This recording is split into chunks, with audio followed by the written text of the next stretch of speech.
దిత్వా తుపాను ఏపీని వణికిస్తుంది. శ్రీలంకను కకావికలం చేసి 56 మంది ప్రాణాలను బలిగొన్న దిత్వా తుపాను తమిళనాడు దక్షిణ కోస్తా తీరం వైపు దూసుకొస్తుంది. అయితే తుపాను ఉత్తర తమిళనాడు దక్షిణ కోస్తా వైపు వస్తుందని చెబుతున్న భారత వాతావరణ శాఖ ఎక్కడ తీరం దాటుతుంది అనేది చెప్పలేదు. పలు అంతర్జాతీయ మోడళ్లు కూడా తీరం దాటే విషయంలో అంచనాలు వేస్తున్నాయి తప్ప స్పష్టత ఇవ్వడం లేదు. అయితే తుపాను తీరం దాటే ప్రాంతాన్ని బట్టి కోస్తాంధ్రకు నష్టం ఉంటుందని మాత్రం అంచనా వేస్తున్నారు.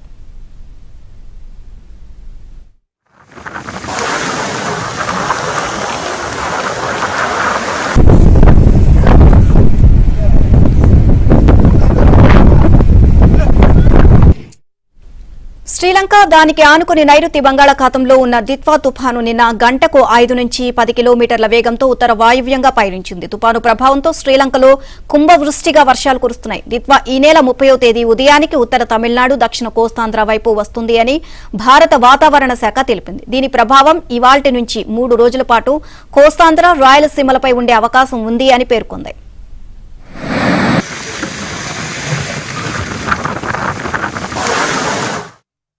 తుపాను ప్రభావంతో నేడు దక్షిణ కోస్తా రాయలసీమల్లో పలు చోట్ల, ఉత్తర కోస్తాలో 1-2 చోట్ల వర్షాలు కురుస్తాయి.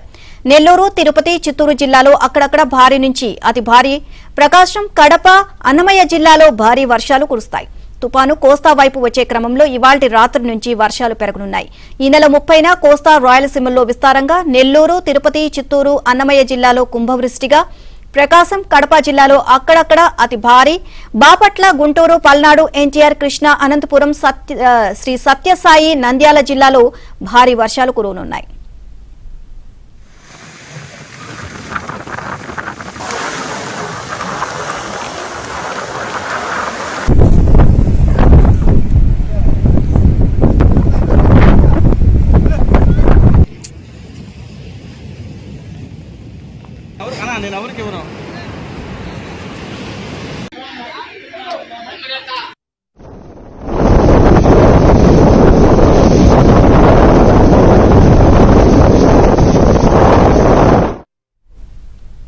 సోమవారం రాయలసీమ, దక్షిణ కోస్తాలో విస్తారంగా, ఉత్తర కోస్తాలో పలుచోట్ల వర్షాలు. నెల్లూరు, ప్రకాశం, బాపట్ల, గుంటూరు, పల్నాడు, కృష్ణా, ఎన్టీఆర్, తిరుపతి, కడప జిల్లాలో భారీ వర్షాలు కురుస్తాయి.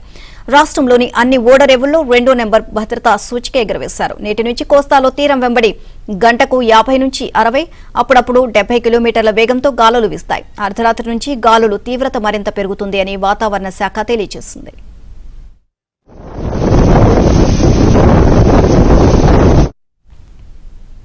ఇదే అంశానికి సంబంధించి మరిన్ని అప్డేట్స్ మా కరెస్పాండెంట్ నాయుడు అడిగి తెలుసుకుందాం. నాయుడు, దిత్వా తుపాను ఎఫెక్ట్ ఏపీకి భారీగా ఉంటుంది అని చెప్తున్నారు. సో వాతావరణ శాఖ అధికారులు ఏం చెప్తున్నారు?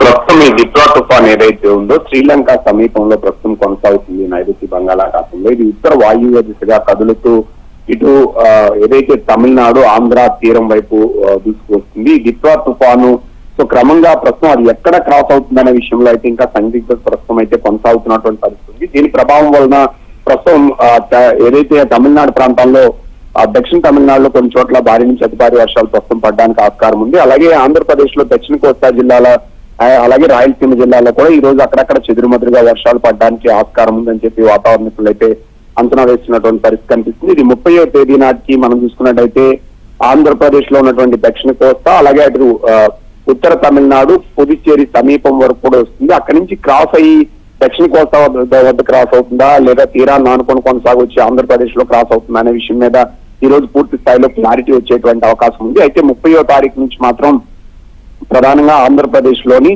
దక్షిణ కోస్తా జిల్లాల్లోనూ, రాయలసీమ జిల్లాల్లోనూ మోస్తారు నుంచి భారీ వర్షాలు పడడానికి ఆస్కారం ఉందని చెప్పి వాతావరణ నిపుణులు హెచ్చరిస్తున్నారు. ఇది తీరం వెంబడిగానే కొనసాగితే మాత్రం సో 30వ తారీఖు నుంచి 2వ తారీఖు వరకు కూడా ఆంధ్రప్రదేశ్ అంతటా కూడా విస్తారంగా వర్షాలు పడడంతో పాటు heavy to very heavy rains కూడా పడడానికి ఆస్కారం ఉంది. కాబట్టి రైతాంగం కానీ వీళ్ళు కానీ పూర్తి స్థాయిలో అప్రమత్తంగా ఉండాల్సినటువంటి అవసరం ఉంది. అది క్రాస్ అయిన ఏరియాని బట్టి దాని ఇంపాక్ట్ ఎన్ని రోజులు ఉంటుందని చెప్పొచ్చు. ఎందుకంటే తీరాన్ని ఆనుకొని కొనసాగితే గాలితో పాటుగా ఖచ్చితంగా వర్షం కూడా ఎక్కువగా పడడానికి ఆస్కారం ఉంది. ప్రస్తుతం ఉన్న దాని ప్రకారం మనం చూసుకున్నట్లయితే మాత్రం రాయలసీమ, దక్షిణ కోస్తా జిల్లాల మీద ఎక్కువ ఇంపాక్ట్ ఉండడానికి ఆస్కారం ఉంది.